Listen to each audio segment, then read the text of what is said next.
way to borrow $30,000 from a family member.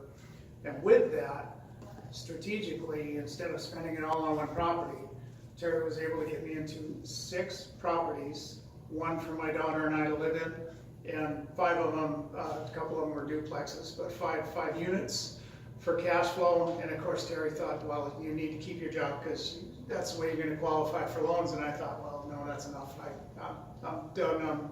So quit my job. And anyway, from that, we got together and built it up to about 100 rental units at the height before the change in the market. So we've renovated probably 300 homes over that time period. Had some real high points, which we'll probably touch on during this. And we've also experienced the downside of the market, which was pretty severe where we were at. Right. He won a historical. One of the properties that we did renovate, which was a really great financial deal for Terry. She bought it before we met, but held it and rented it for a long time. And when I renovated it, we renovated it together. We got a historical preservation award from the St. Paul Association of Architects. And another one that we did was in Wisconsin. We did a Frank Lloyd Wright house that was featured on the Fine Living channel. That was also a very fun one. And then we do have a couple that were really big cash flow terms. A lot, they don't always work that way, but you got to be doing it in order for some of those to work that way. Right. I mean, our biggest cash flow on one flip, and the immediate flip. Building. Yeah, it was 150,000. Yeah, we had planned on keeping it. We put in all new everything. The market was insane. We bought it in competitive offers, 20 or 30. 27,000 over asking. Yeah. With about 20 offers on it, I think. Yeah, So a a lot of offers 34, on this property. Yeah. We went way over asking, put 100,000 into it, and at the end, we thought, okay, it's going to cash flow like crazy. The numbers were excellent on it. We wanted to keep it, but the market was insane, so we put it on, and somebody gave us 150 more than what we had into it. So I mean, those deals are out there. We do that every day. Yeah, no, those aren't everyday deals, but if you're doing it, they can happen. Right. So, right. yeah. So that's just a little bit about us. We did go on. We experienced the downturn in Minnesota. We went on and actually, I got kind of sick of real estate during that time period, and we went to the oil field and hauled oil. Jason has a truck driver license. I figured out how you can make $1 million a year hauling oil, so we did a little stint in North Dakota. And our I figured out how to make a small fortune in racing too when we were really right. We stuck with a large one, and you did. Yeah, and then you end up with a small fortune. Yes, exactly. We did. Thank you. So then we ended up, we went to the oil field, and then there was a big, during the downturn it was kind of slow. So then we ended up, our dream is to be in Montana, and we have a cabin in 90 acres there. So we went on to Montana when the market started healing a little bit, and we thought, well, we'll be realtors, got our licenses there, and then wanted to flip property and all that. And I realized Bozeman only had 36 houses in foreclosure, and Cape Coral, Florida had 5,500, and St. Paul, Minnesota had 5,500, and I wanted to do 36 next year, so I realized I wasn't in the right marketplace. So even though I put my dishes in the cupboard, we packed up and we went to Florida. So I pretend like I was retired and wear shorts and sandals and do real estate. And so we ended up moving to Fort Myers like 4.5 years ago. Set up a new business down there, had to learn the market and that kind of a thing. And so now we've worked, we've invested in lots of markets. As far as we've done Minnesota, Wisconsin, Biloxi, Mississippi, Florida, Montana, those kinds of things. So we're doing a national kind of a thing now. So anyway, that's a little bit about us. So if you want to tell us a little bit about you, then we can kind of tailor our talk to you. So go ahead. Well, I'm Fred Brooks. I've had a long career in IT sales and kind of burn out on it with the quota and the time ticking all the time. So I got out of that, started up a handyman business about 9 years ago now. Wow, time flies. And in the last year or so, I got a real estate license to kind of dovetail the services of that with my handyman business and leverage my clients. I dabble in it. Well, putts in it, is what you said. Putts in I'm it, a- okay. I'm a putzer and racer. Okay, okay. Great, thank you. Stephanie? Okay, I'm Stephanie. I'm a realtor for Village of Valley. We work together quite often, so I'm out today. He's my mentor. And I did restaurant business for about 20 years. You did what? I did restaurant business for about 20 years. Okay. Her husband's a chef. Yes. Nice. And we're going to get into doing investing and stuff with what we're doing in real estate. We're just not at the point where we can do it yet, but we're going to. So Great. Great. Also have little children. Yeah. And Al, you want to tell us a little bit about your background? Yeah, well, I originally was in advertising, and I have a degree in marketing and design. And when I came to Nashville, it was for music. And most realistically, my mom was a real estate broker down in South Florida, and I used to work in her office on the weekends and help place ads and stuff. And so after I'd been here and couldn't get back into advertising after taking 3 years off because it changed so much in the mid-90s with the computer stuff, I really didn't know what I wanted to be. So I decided, all right, so this makes sense. So I also had been a mortgage broker briefly Okay. in Florida. So in '99 I got my license, and I've been doing it ever since. Great. Great. And you guys have flipped a few, or you've renovated? Do you have rentals too? Or? Yeah, I've got 3 rental units, and my husband's a general contractor, and he's been doing high-end renovations for, and I don't know the areas, but Forest Hills, Green Hills, really expensive ones. And then we thought, well, we'd try building, so we built a little bit last year, the year before, and he decided he liked renovating better, and so that's what we started doing. We've done a few, and we're gonna try to keep doing them. Right now, financially, we can do one at a time. So when one sells, then we have the funds for another one. But because of the loan that John has, who didn't show up, it's an investor loan. It's a stated income loan for if you're self-employed, so that you not have to show all of your income. We're supposedly now gonna get one of those and start another one coming up here. Nice. Okay, great. So we've got realtors in the room, so I'm gonna add some extra realtor things in there for you guys so that you can boost your business, that kind of a thing. And you might be wondering, well, why did Jason and Terry take this thing on the road, and so theoretically, so what we ended up doing is when we went to Southwest Florida, we're like, oh my gosh, how do we start all over? I have thousands of people in Minnesota that are my clients. How do I start from scratch? And so I said, well, I educate people.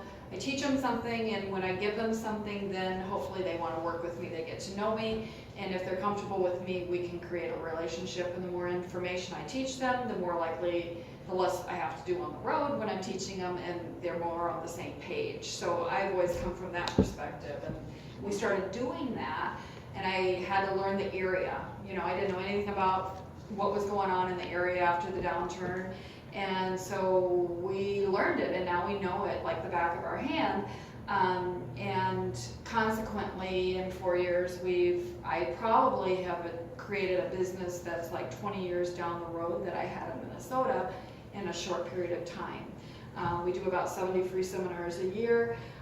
We do them to attract clients, and then when we do something like this, if Stephanie brought some new clients, and then we just tell people when we do something like this, we say if somebody's clients are in the room, that's why we do this, so we know whose client, then we support that agent with their client, so that you don't solicit hers or whatever, and that's just kind of the timing when I do this. So a lot of times I do have just agents in the room, or I have agents and I say, bring your clients, because the more we educate your clients, the easier it is going to be to sell real estate. And so we created, I don't know, we've got like 25 different topics that we teach. It just depends on what people want to know. And so this signature piece called Should You Rent It, Flip It, or Run I created, and it's an advanced class. There's a lot of meaty things in here, and it'll just kind of get you started. And since you don't have an agenda, you might want to write down the topics as you go and some notes. What we're doing is when we moved to Southwest Florida, I told my clients, I said, when the market changes and we start topping out some, I am going to take it national and find other marketplaces to help investors invest in. So I'm actually creating a coaching program right now to coach new investors and a coaching program to coach realtors nationally. And actually we'll have a certification for realtors too who want to be investment realtors, where they go through the process. I make sure they know everything they need to know to be an investment agent, because the worst thing an investor can face is a realtor who doesn't know investing, because they will just sell them a property and it doesn't necessarily fit. And I'll show you some examples of why that's dangerous for an investor. So anyway, that's kind of where we're at. We're in the beginning stages of that. I have a couple books coming out the end of this year. The first one is how I took that. It's from $5,000 to $6.5 million. You can too. It's my story. I show you examples, but all of those principles can be applied to today. And so I show you how I ended up doing that. Somebody could do that same scenario in 4 years probably now today if they knew a model. I didn't know a model, and so I did that by trial and error, and it took me a lot longer. And once I learned my model, once I self-taught myself that model, then I was able to speed it all up. Interesting thing is, the model I ended up creating, after I created it, I had a client say, well, Terry, what books, he was a pharmacist, he says, what books can I go read on what you're doing? I'm like, I don't know. So I went and bought all the books in the store at the time. I read them all. I'm like, oh my gosh, Rich Dad, Poor Dad, that's exactly what I'm doing. He wrote the book. One of my clients said at the time his book was written, you owned more property than he did. He just wrote the book. I'm like, darn. So anyway, so that's kind of what we're doing. A lot of those books, they're all the same. And what we try and do is make it personal to you. There are a lot of coaching programs out there. If you started doing marketing, you'd run into hundreds and hundreds of buyers who have paid tens of thousands of dollars for national coaching, either from the TV shows, the Shark Tank. Each entrepreneur there has their own real estate thing where you can invest, and it's tens of thousands of dollars when you get down the pike with it. And so what I found is a lot of times the clients that have went and done those programs, which are great, they have a really hard time getting into action in their marketplace because there's a disconnect. And so that's kind of what Jason and I have served, is this connection for these people who are trying to get going in real estate but just can't get over the hump and figure out how it all really fits together. And so that's kind of what we're doing, and that's our approach to what we're doing with our coaching. So if you have questions, just let me know. The first thing that's super, super important is figuring out what's your goal. What is it you're trying to accomplish? So you said, I want to do some investing. And Jason's goal when I first met him was, My job. I want to quit my job. Work for myself. I want to work for myself. So I had to create an income stream for him. Other people, it might be, I need to pay for my kids' college in 20 years, like my son. That could be his goal. Maybe he and his wife don't really want to quit their job, but they need money in the future. It might be someone else who needs a wad of money. They want to start a juice bar next year, okay? And I need 40 grand in order to do that. So that might be a different type of a buy and purchase than if Jason wants to quit his job and I want, and I need to create monthly cash flow for him so that he can quit his job, right? So one of the biggest important things ever in your real estate career as a realtor or as an investor and they can interface, but they're separate goals, is what is it that you're trying to do? So I spend probably months, and it just kind of percolates. And so what I'm trying to do, and I'm real visionary and strategic, so what I'm trying to do is create, what is it I want in the next 5 or 7 years? What do I want that picture to look like? And so if you dare to dream big enough, you'll get there. But most people don't spend the time to think that far out. They're thinking more in today or next year. So the big hard thing is what's the long-term goal? You know, so ours is, right now, it's to travel and earn income while we travel. So my coaching business is gonna help me with that, because I could coach and do that, right? But if I have to be a realtor and stay in my setting and sell houses to live, I can't do that. So I have to do something in order to be able to do that. Or I could buy enough rental properties to do that. But I choose another venue because of my long-term plan. I want to travel with Jason and my dogs and see the grandkids when I want, and you know, I love learning, so I want to learn about other markets. So you create that, but if you don't dare to dream big enough, you won't ever achieve it. So it was kind of interesting, and the first sheet I think you got is this is my dream sheet. And so back in the old days, I've always been kind of boring, but before I met Jason, I'd go to lunch with my calculator. And this is my HP12C, it's 30 years old, it's got some dog teeth marks on it. And I would go, and back in that first property, what happened is my grandfather died and left me $5,000. And it was a bank repo listing. I found a little anomaly where nobody was helping anybody with condos in St. Paul. And they were doing a crappy job. Nobody wanted to sell them, nobody wanted to buy them, nobody wanted to list them because they wouldn't sell. So I had worked with this bank and I said, let me fix them up for you. This is where my fix-up started. And I said, let me fix them up for you because condo buyers want to buy something pretty. They don't want a fix-up project. That's where you're missing the market. And they said, really? And I said, yeah, here. And I started renovating their condos for them just to get the listing. And so I did it, and it sold. So in the course of a year or two, I become the condo queen of St. Paul.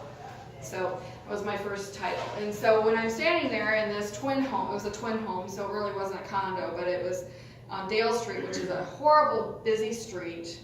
And you know, if your kids ran out front, they'd be dead. There's nothing there hardly. And you're in the middle of this high crime neighborhood.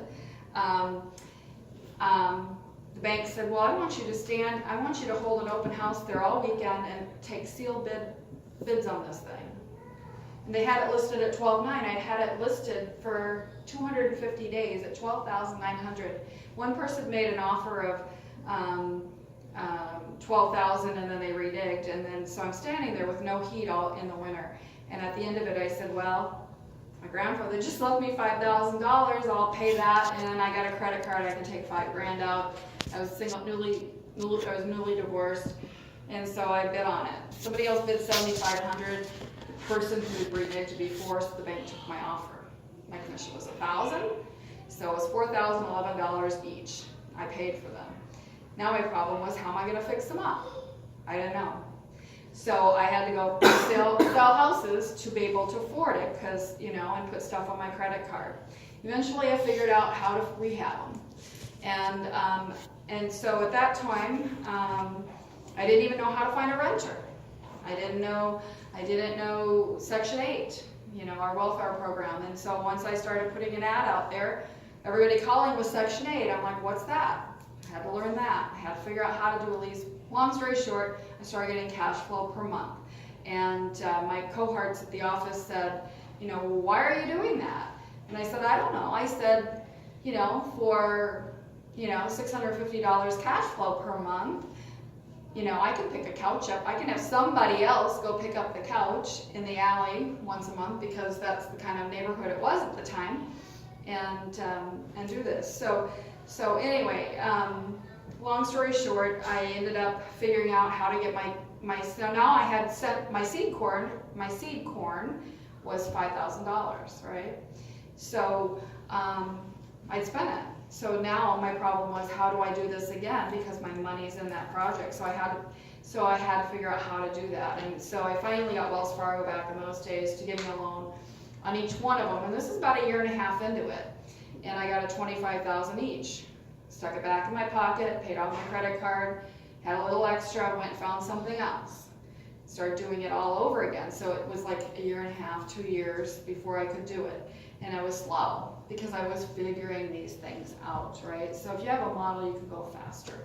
But back in those days with goal planning, even though my background is I was an occupational therapist, and If I learned anything out of college, it was goal planning. Because if you have a client and they have some kind of deficit, you are going to decide what their deficit is and figure out a way to fix it. And if that approach works, great. If it doesn't, you change your approach.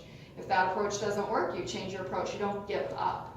That's where a lot of realtors and investors go wrong. They give up. Something doesn't work, they give up. And so I learned how to goal plan, how to make short-term goals, and how to make long-term goals. And so when I went to lunch with my calculator back in those days, after I had those first 2 properties, I thought, well, gosh, in those days, after I refinanced them first time, they were making $333 per month. You got to know your numbers. I still know all my numbers. That's why he's always looking for me.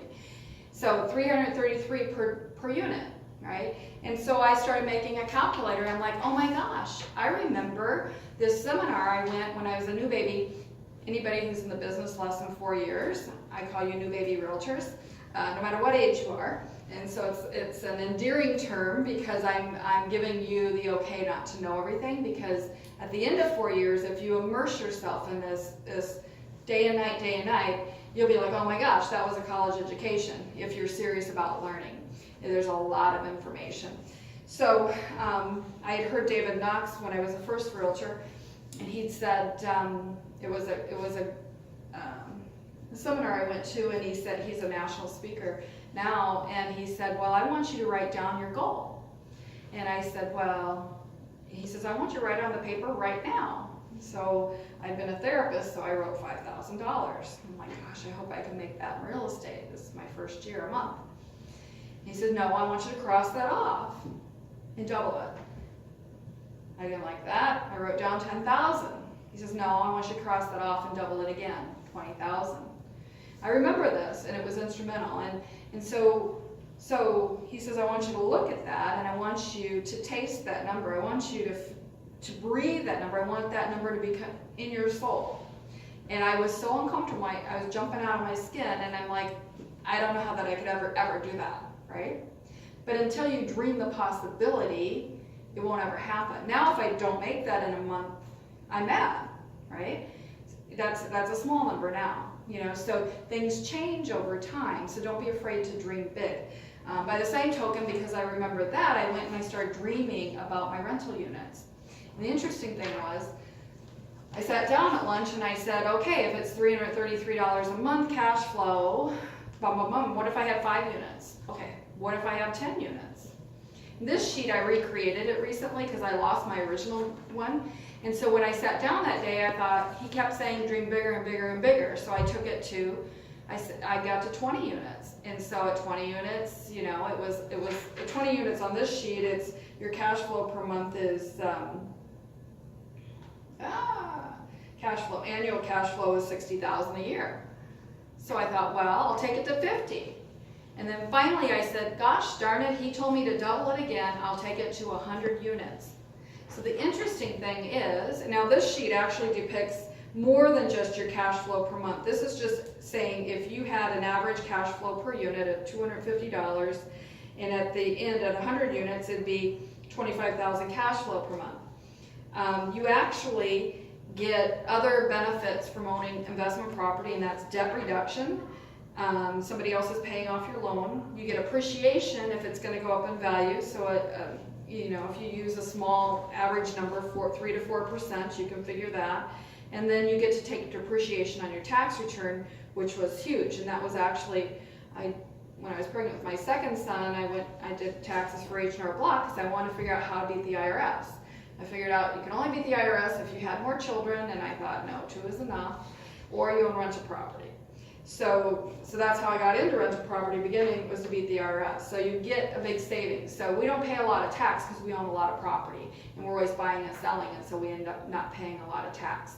And so that gives you your whole yield. So you can see at 100 units, your total annual yield is 1.6 million, as opposed to 16,000 for 1 unit and 1 unit, right?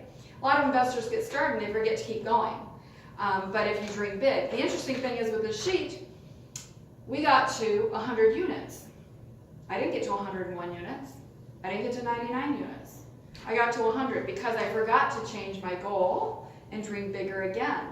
So I had made this thing up years ago, and it was in my head, like David Knox telling me those numbers on a piece of paper. It was in me, and I subconsciously was working towards that. But if I hadn't identified, I don't think I would have gotten there. The interesting thing is, once you identify where it is you're going, then you know when to take advantage of opportunity when it's in front of you. Because if you didn't have that goal, your opportunities will be in front of you, and there's risk involved, but you have to know it's something that you want to do. And so I can't stress enough how goal planning is important. The very first thing I do with every client I sit down with is I say, what is your goal? And what are you trying to accomplish? Now, if you said, I want to buy an investment property, I'm going to dig deeper with you and figure out why.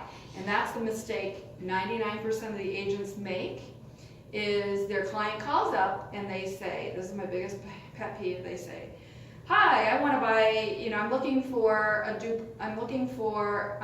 property to flip, or I'm looking for a fix-up property.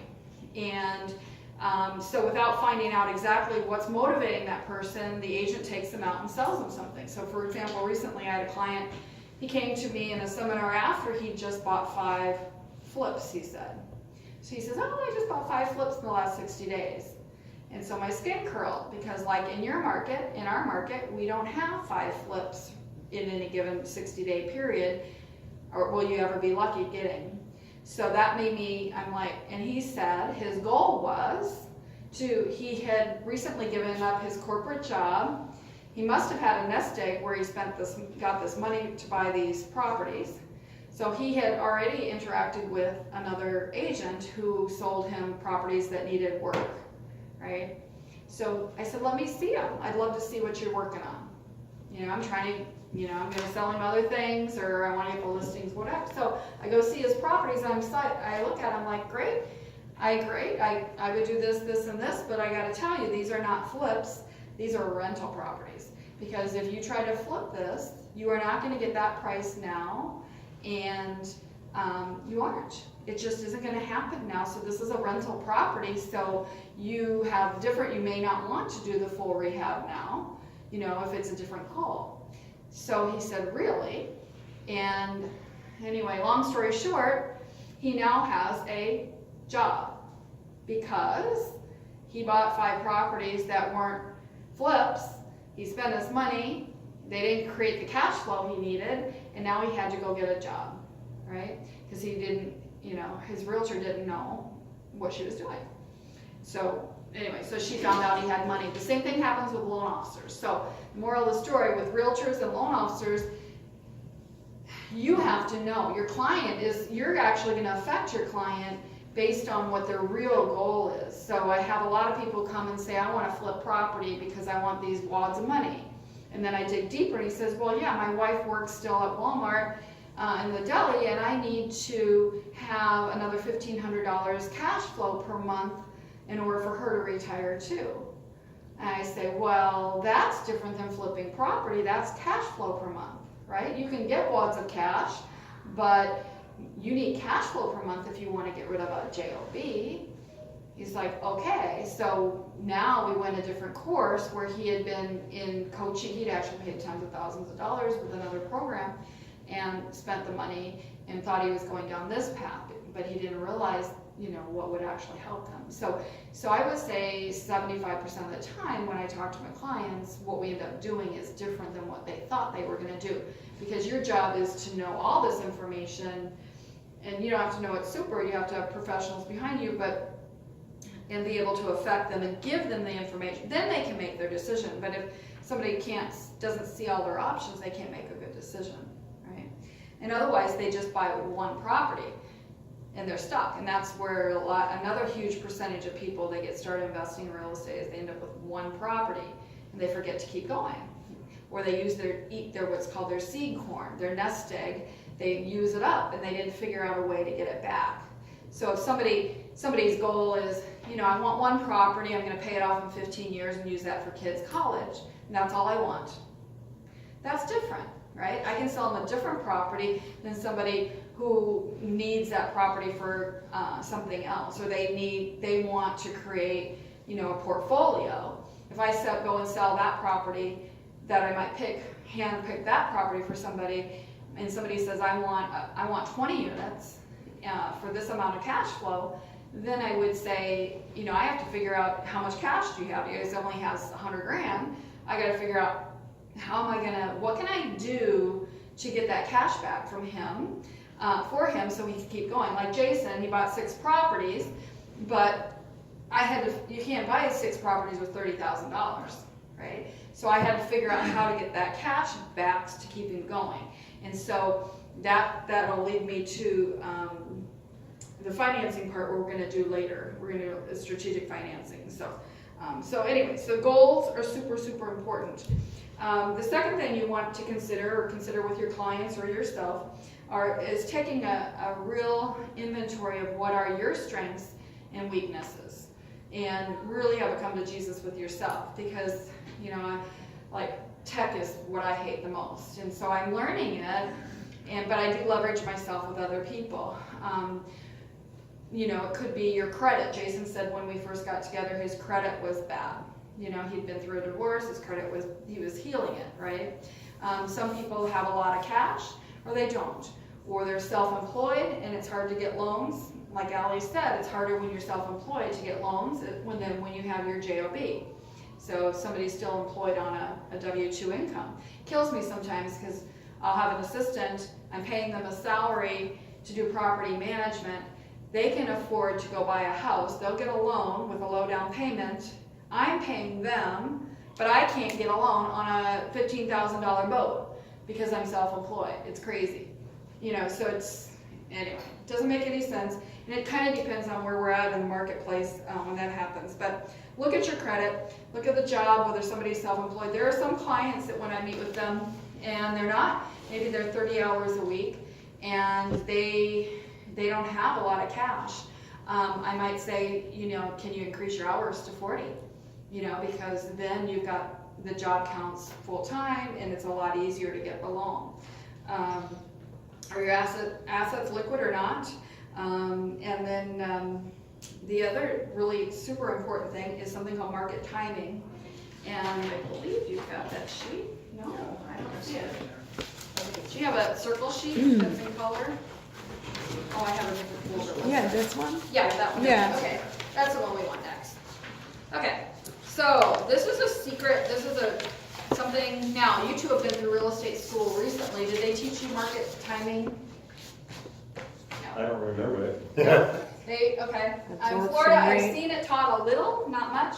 And Minnesota last week, nope, it's still not being taught. It's probably one of the most important things you'll learn. So this is a sheet, and I made it up years ago.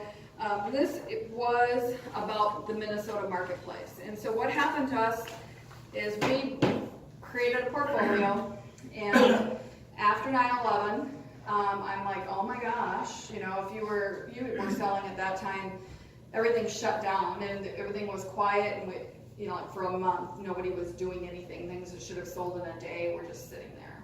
And so it was a little scary. And we had went through a time period in Minnesota. I had started investing in this 5,000 to 6.5 million. I started investing back in 91.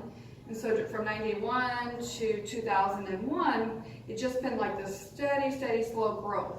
In the beginning of when I started investing in here, like I said, the other people around me were like, what are you doing? Are you kidding me?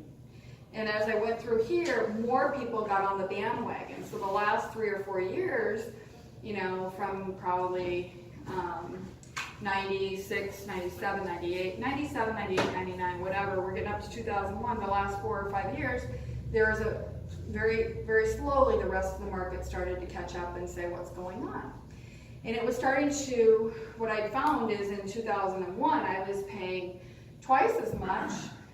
I was like, wow, what I bought back when I got started, now I'm spending, well, that was really cheap. But that $5,000 property is now $80,000, or it got so bad a few years after that the property that I bought at 80 is now 200.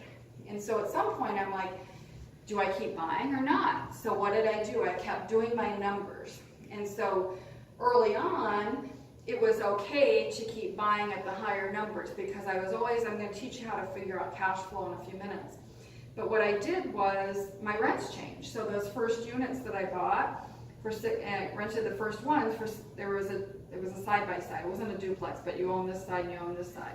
Bought them for $5,000 a piece, fixed them up, have a loan on them for $25 a piece, $650 per month rent. Cash flow $333. A couple of years later, I refinanced those because cash is king. A lot of people don't have cash, so I had to figure out how to get more cash. So I said, okay, I'm going to refi these babies. Brought them up to $40,000 loans each was all I could get out of them, but it was 30 grand. I could go do something with 30 grand again. But my rents went up in the meantime, so it didn't really matter. They went up again. Ultimately, those rents on those properties went up to $1,250, right at the end of when we were going to rehab them and sell them, so that the rents kept going up. And so I was feeling kind of uneasy because I didn't have a model I was following. Nobody told me what was going on. I figured this all out myself. And I thought, well, can I pay this more? And I go with my calculator and I figure it out. I'm like, well, as long as I can get renters, and it was always easy to get renters in those days, I'm good. I can rent these things. There's abundance of renters. I can still pay these numbers, right? And keep moving. But at some point, when the rest of the market said, oh my gosh, we're going to buy all these properties too, and after 9/11, what happened? The government got uneasy because we'd had some real steady growth for a while. Things were looking really good. And so markets are cyclical, so that's why I drew this as a circle. Sometimes people will show you, if you look at market cycles and timing, they'll show it to you like this. But I do it this way so that you can see what goes up will come down. It's a cycle. How long it takes to get through this cycle depends. It can be short, it can be long, but you need to sense the market. And the safest thing is to for you to be able to sense what's going on. So there's three phases. We have the decline, which a lot of marketplaces are familiar with. And it's interesting, Allie and I were talking about Nashville, and Nashville didn't experience a huge downturn like much of the United States did. Fargo, where Jason's from, Moorhead area, they also experienced a slowdown much like you did. Maybe your pricing wavered a little bit, but it was just really slow, right? Still deals were done, but what happened in other marketplaces, for example, Fort Myers, Cape Coral area of Southwest Florida, homes in all price ranges lost 85%, 80 to 85% of their value. So you guys, so if you were in that market and you had bought a house in 2004, 5, 6, or 7, or 8, chances are if you had a mortgage, you were a couple $100,000 upside down. So most people who had a mortgage in those areas eventually let them go because the healing time period, the downturn was so long this time. And so a lot of them, when you're looking at it's, your job is you've got less hours doing work or whatever, nobody's fixing their properties up anymore. And so that's the temperament there. So if you're looking at and judging somebody from another marketplace, you got to kind of get in their boots and see what it was like during that time period. So Minneapolis, St. Paul, some of the higher priced areas probably lost about 30% value. The low buck neighborhoods, meaning where Highly rental areas. the high rental areas, the socioeconomic